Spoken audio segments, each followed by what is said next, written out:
নবনী, দরজাটা খোলো তো মা। আমি কাজ করছি। একটা কথাও যদি মেয়েটা শোনে। আর তুমিও তো দরজাটা খুলতে পারতে, তাই না? সব কাজ আমাকে করতে হয়। এই সাব্বি, এতদিন পর মনে পড়লো। ভাবি আমি কতদিন ধরে বলছি ওরই তো সময় হয় না।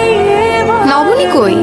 নবনী, আমার মেয়েটা এত আনসোশ্যাল হয়েছে না। তোমরা বসো, আমি নিয়ে আসছি।